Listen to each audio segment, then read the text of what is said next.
Hi, welcome back to my channel. As someone who 1, watches a lot of sports, 2, is extremely online in stores now, 3, listens to music, if you heard of that, and 4, knows some white women, it will surprise no one that I have seen a lot of the coverage around the relationship between Taylor Swift and Travis Kelce. It is unfortunate that the funniest thing anyone has said about it is from the last bastion of freedom himself, Donald John Trump. So I thought that Trump did this for an on-camera interview, and I was going to play the video of it right here, but he didn't. So I have to say the quote. So here's my best Donald Trump impression.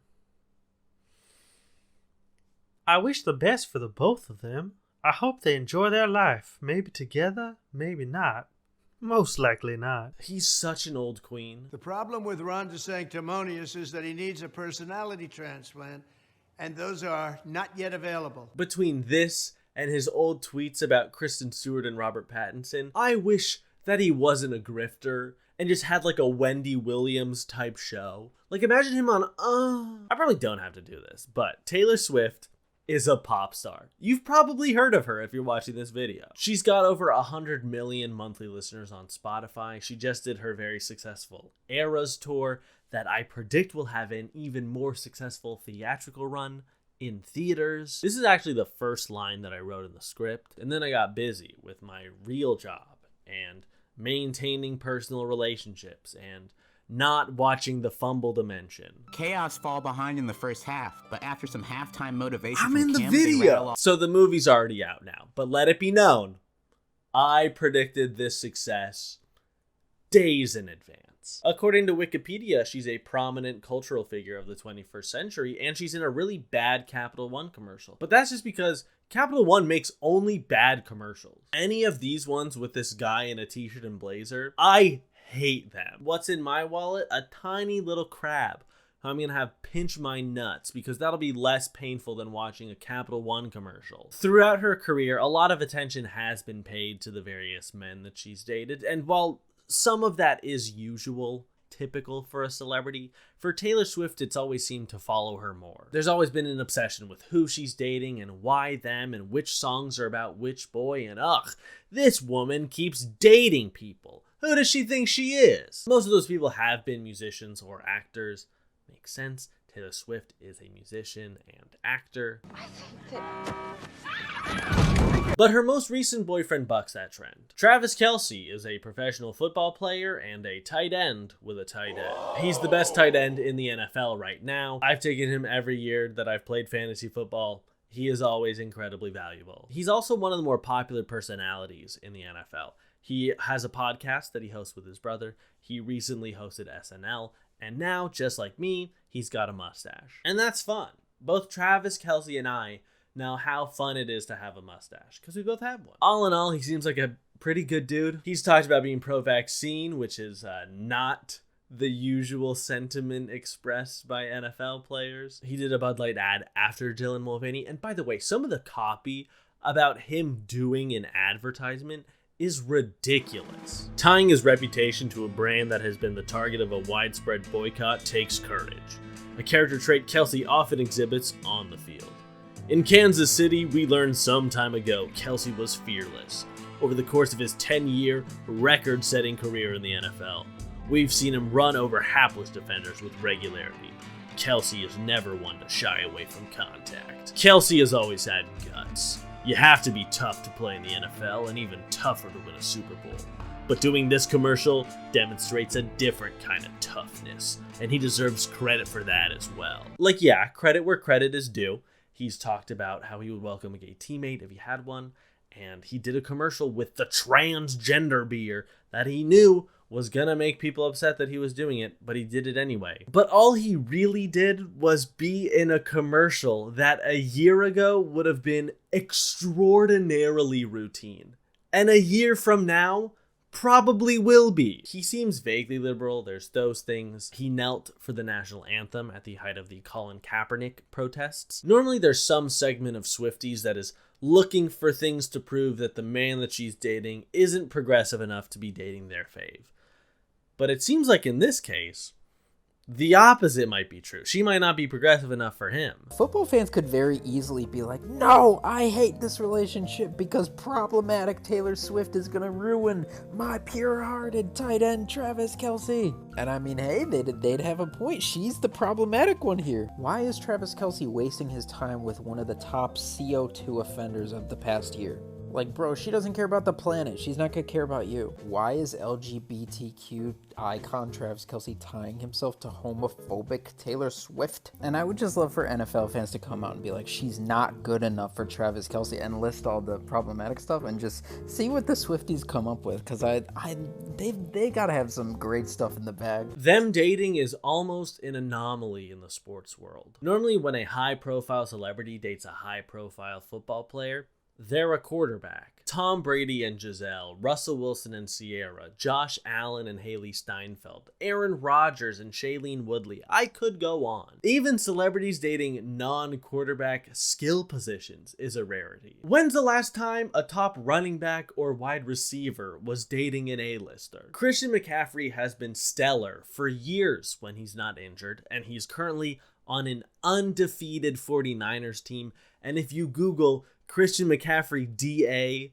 dad comes up before dating. Is it because he's been dating the same person for 4 years until they got engaged back in April? Or is it because the NFL is a league where quarterbacks impact the game so much more than every other position player that those are the only ones that people ever care about? Shout out to Daniel Jones, though. When's he going to start dating beyond? I'm happy this happened because a lot of people who wouldn't normally engage with sports are. And they're discovering the joy of this theater because that's what sports are. There's an audience, lighting, costumes. People are constantly saying that the big stars are overpaid.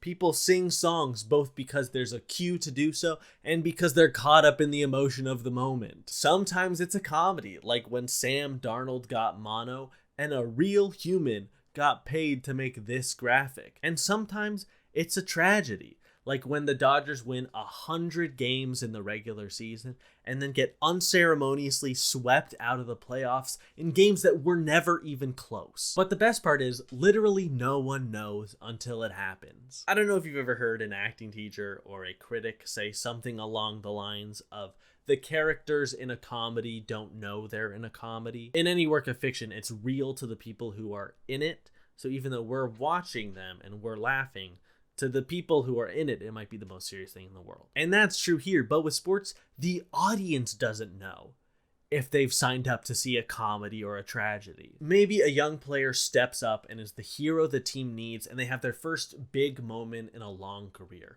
Maybe you're at a Mets game that's been rain delayed for 4 hours, and when it finally happens, they lose 7-1. It's improv, it's storytelling, it's a great joy on this planet because it's something that I share with my mom. My mom's the one who got me into sports, so I'll always like them. I saw TikToks of people who had never watched a sports game before Taylor was at the Chiefs-Bears game.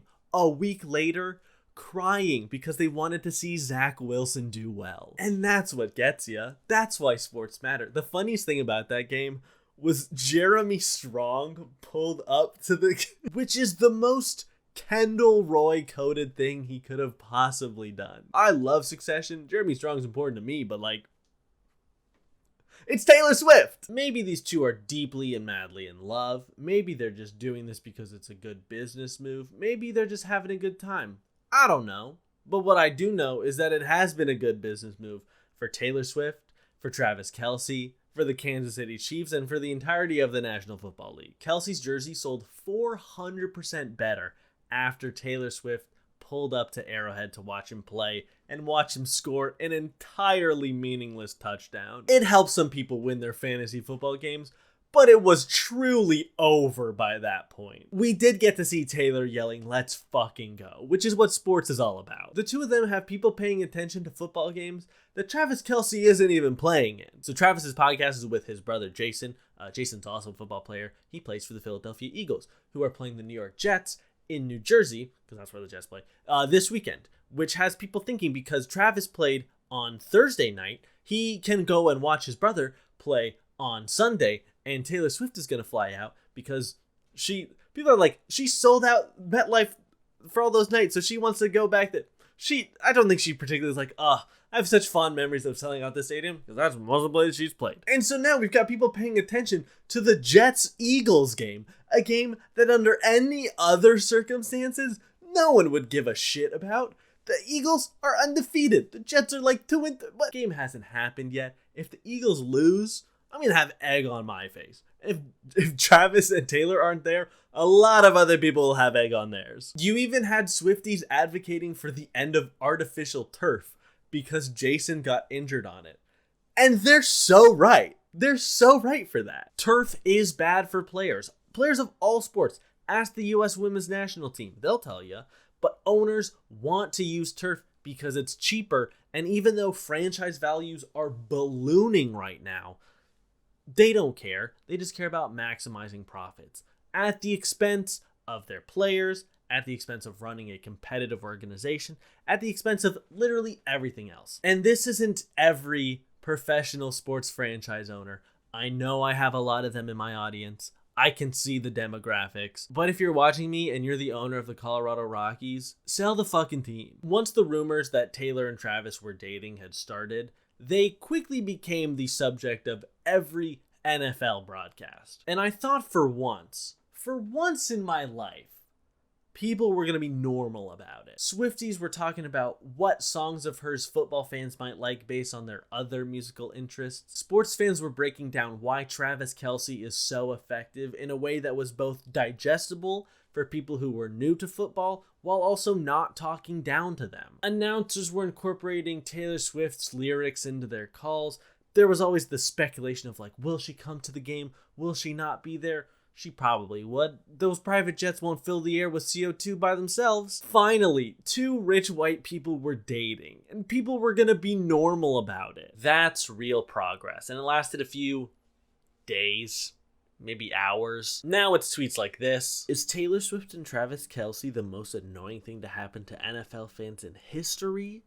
Either yes, it's awful, or no, I'm not a real fan. Like fingernails on a chalkboard, but on your television. Stop it. Nobody cares. This celebrity worship crap is weird. The NFL's market is grown men, not teenage girls. This one's all caps. We've had enough Taylor Swift content. I don't need her every reaction every time the Chiefs are on the field. This shit is annoying. Taylor Swift is only famous because she has so many failed relationships that she writes songs about. Makes her used goods. Just saying. Did she get a boob job or is she just putting on weight? And videos like this. If Travis Kelce and Taylor Swift release a sex video, I'll consummate this relationship and be like, fine. You guys can have sex. You can be boyfriend, girlfriend. I don't buy it until I see some dick in vagina. Do you think is she? I'm saying that right now. Is she pregnant? P&V. I haven't seen her drinking at these games. I saw her drinking some juice. This is from October 2nd, and it's still up. I didn't have to find it from someone who had saved it. This is a thing that they are proud enough of to still keep on their main account. I want to see. I want to see P&V. I want to see insertion. I want to see P&A. P&A or P&V or P&M. Yeah, I'll take P&M. P&M's good. I'll take P. I'll even take H on P. Hand? Yeah, I'll take a hand job. There's layers to the misogyny here, right? I know they'll say it's just a joke, but that just means they want to say something terrible about a woman and not have there be consequences for it. They're also clearly speaking from a worldview that only views male sexual gratification as important. But that's just not a conversation that they're even, I think, aware of. Hey, as long as the dude's getting off, I'm good to go. P&V, otherwise it's not really. Drinking some juice. Should we demand it? Demand it? Are you going to make a change.org petition? What do you mean? What are you talking about? You're going to demand that someone else makes a sex tape? Sorry, a sex video? If Travis Kelce and Taylor Swift release a sex video, I'll consummate this relationship and be like, fine. I guess most porn is not shot on tapes anymore, but saying sex video makes it sound like it's something for a high school health class. Give us a Lauren Bobbitt. Is that her name? Boebert. Boebert? Yeah. Give us a Lauren Boebert, and I will be like, you know what? These two lovebirds, they can't get their hands off each other. It's fine. Until that happens, I think it's fake, and I think it's for clicks, and I think Taylor Swift is using the NFL to try to make her star bigger. Do you think she needs the NFL right now? She is a megastar at the height of her popularity. She has never been more famous than she is right now. If anything, she's making the NFL more popular right now, especially among younger women, a demographic the NFL has been trying and failing to reach for years. Not only are they incredibly callous and misogynistic, they're just plain wrong. Obviously, Taylor Swift is critique-worthy. The original title for this video, I don't know if I went with it or not, but the title of the Google Doc is A Lukewarm Defense of Taylor Swift. She has a $150 million real estate portfolio. That's too much for one person. We know she's a big polluter. She's about to be a billionaire, and even with inflation, there's no ethical way to do that. She definitely cultivates the parasocial relationship she has with her fans, from inviting them to those aforementioned homes to listen to albums early, to the culture of everything being an Easter egg, to her saying, "I'm really loving this tour. It's become my entire personality, and I've always loved putting on shows. Always loved that connection. Knowing you have felt the same way, I need you guys very much for my well-being." I was at a party one time having what I thought was a normal conversation when somebody said, Taylor Swift is the most important and influential artist of the 21st century. And if you think anything otherwise, that's just misogyny. And I would just like to submit for the record, Exhibit B. But that person is not entirely wrong. So much of the discourse around Taylor Swift is just men saying sexist horse shit that we can't even have the conversation around those other things. We can't have the conversation about Taylor Swift and white feminism. I see sports analysts and broadcasters and creators moving things towards a more inclusive place, but it's slow. And then I look around and remember that this is the prevailing attitude. These guys have almost 1 million followers on TikTok and Twitter. Their podcast gets like 100,000 views every episode, and that's just on YouTube. And that sucks. Remember last video when I said Dave Portnoy was the patron saint of making the internet a worse place? This podcast falls under his network. I truly hate that the culture around sports is shaped by people like him and people like these two. And the creators who I see who are closer in age to me, Foolish Bailey, Theo Ash, Jokic Joestar, Pablo Escobar,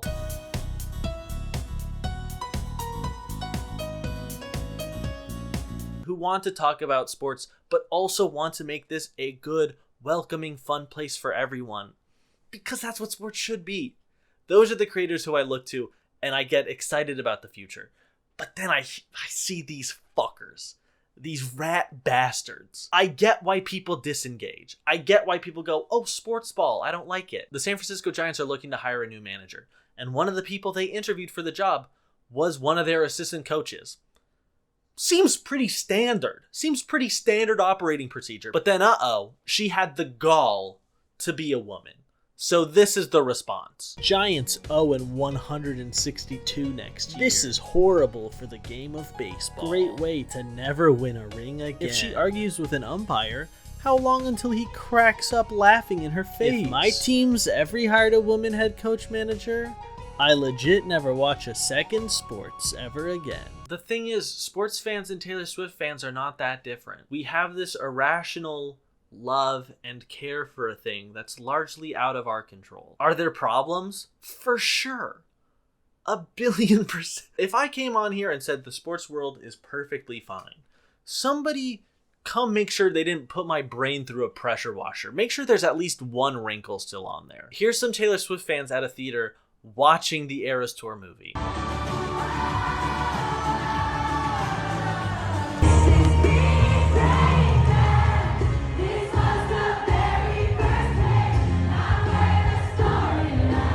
And here's some sports fans watching their team win a big game.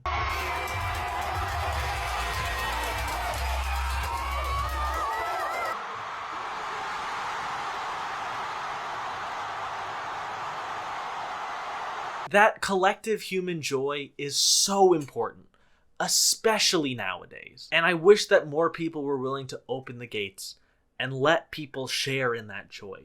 Because it literally, there is an unlimited amount of it. People act like that joy is a scarce thing that they need to hoard, when it's really not. So to any Swiftie who has recently started watching sports, welcome. I hope it brings you the same joy and pain that it has brought me.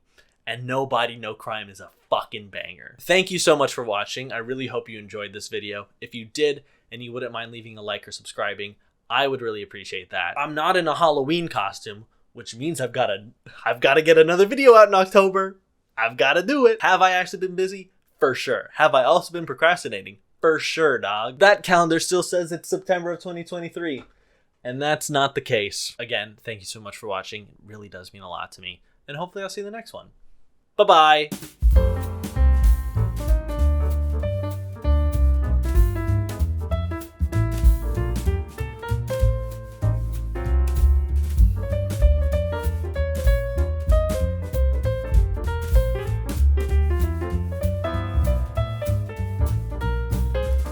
I've seen some people saying that Taylor Swift is saving the NFL. The NFL was doing fine before Taylor Swift entered the picture. Has she increased the popularity of the NFL? For sure. By magnitudes. If watching people actively receive head trauma wasn't enough to get people to stop watching the NFL, then yeah, they're okay. They're fine.